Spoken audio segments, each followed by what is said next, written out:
इंसर live का top news देख रहे हैं आप और मैं हूं आपके साथ में अनामिका। बिहार में सियासी हलचल थमने का नाम नहीं ले रही है। आरजेडी की बात करें तो यहां एक और विधायक की सदस्यता पर संकट आ गया है। जी हां, हम बात कर रहे हैं आरजेडी विधायक अनिल सहनी की। आरजेडी विधायक अनिल सहनी को दिल्ली के राउज एवेन्यू कोर्ट ने अवकाश और यात्रा भत्ता घोटाले मामले में उनको दोषी करार देते हुए 2 साल की सजा सुना दी है। इससे इनकी कभी भी विधायकी जा सकती है। देखा जाए तो बिहार में जब से एनडीए से टूट करके जेडीयू ने आरजेडी के साथ मिलकर महागठबंधन की सरकार बनाई है, तब से नई सरकार के सामने रोज रोज नए चैलेंजेस आते जा रहे हैं। अभी कार्तिकेय सिंह का मामला ठंडा नहीं हुआ है और एक बार फिर नई परेशानी आ खड़ी हुई है।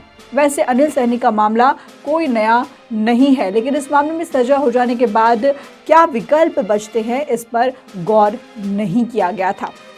अभी कार्तिकेय सिंह के मामले को लेकर के मुख्यमंत्री नीतीश कुमार को मंत्रालय में फेरबदल करना पड़ा था और एक बार फिर से महागठबंधन के सामने नया सियासी संकट खड़ा होता दिख रहा है।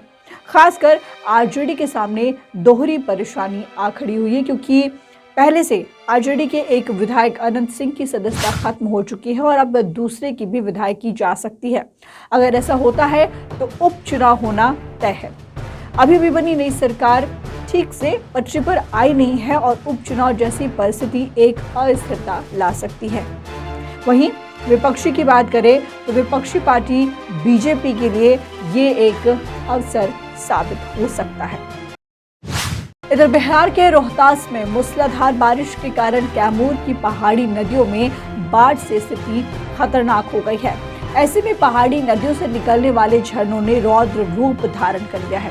ताजा मामला तूतला भवानी का है। यहाँ मूसलाधार बारिश होने के कारण करीब आधा दर्जन पर्यटक जो है वो बाढ़ के पानी में फंस गए और किसी तरीके से उनको मंदिर कमेटी के लोगों ने रेस्क्यू कर बाहर निकाला। कैमूर पहाड़ी पर मूसलाधार बारिश होने के कारण अचानक वाटरफॉल में पानी का बहाव तेज हो गया और पहाड़ी नदियां उफान पर हो जाती हैं। पिछले दिनों की बात करें तो नौहाटा में स्थित महादेव खो में जल प्रलय की तरह दृश्य देखने को मिला।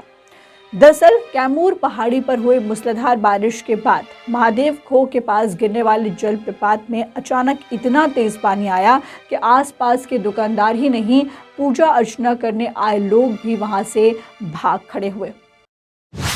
वहीं अपराध की बात करें तो बिहार के रोहतास में अपराध का ग्राफ बढ़ता जा रहा है। आए दिन यहाँ गोलीबारी, हत्या और लूट जैसी घटनाओं को अपराधी अंजाम दे रहे हैं। बेखौफ बदमाशों में कोई डर नहीं दिखाई दे रहा है। पुलिस की नाक के नीचे अपराधी बड़ी वारदात को अंजाम दे देते हैं और आए दिन अपराधी गोलीबारी कर रहे हैं। ताजा मामला रोहतास जिले से आ रहा है, जहां पर बेखौफ अपराधियों ने पैक्स अध्यक्ष की गोली मारकर के हत्या कर दी है। जानकारी के अनुसार खेत में काम करने पहुंचे पैक्स अध्यक्ष पर रविवार की सुबह अपराधियों ने ताबड़तोड़ फायरिंग कर दी। इस घटना में गोली लगने के बाद पैक्स अध्यक्ष की मौके पर ही मौत हो गई। घटना की सूचना मिलते ही पुलिस टीम मौके पर पहुंची, मामले की तफ्तीश में जुट गई है। सुबह सुबह हत्या के इस वारदात को लेकर लोगों में पुलिस के प्रति गहरा आक्रोश है और ये भी बताया जा रहा है कि पैक्स अध्यक्ष विजेंद्र सिंह यादव निमडेहरा रोड में खेती के कार्य के लिए गए थे। तभी 6 की संख्या में आए बाइक सवार अपराधियों ने उन पर ताबड़तोड़ फायरिंग शुरू कर दी। फायरिंग की इस घटना में पैक्स अध्यक्ष को 2 गोलियां लगी, जिससे कि मौके पर ही उनकी मौत हो गई। इधर बिहार के सरकारी सेवकों के सामने वेतन भुगतान को लेकर के एक नई समस्या पैदा हो गई है। प्रदेश के सरकारी कर्मचारियों को अगस्त महीने से नए सिस्टम HRMS के जरिए वेतन मिलना था, लेकिन तकनीकी समस्या आने के कारण ये जो सिस्टम है वो अटक गया। सितंबर महीने का तीसरा दिन निकल जाने तक बड़ी संख्या में ऐसे सरकारी सेवक हैं जिनके खाते में वेतन नहीं आया था। एक आंकड़े के मुताबिक तकरीबन 1 लाख कर्मियों का वेतन भुगतान ठप पड़ गया है।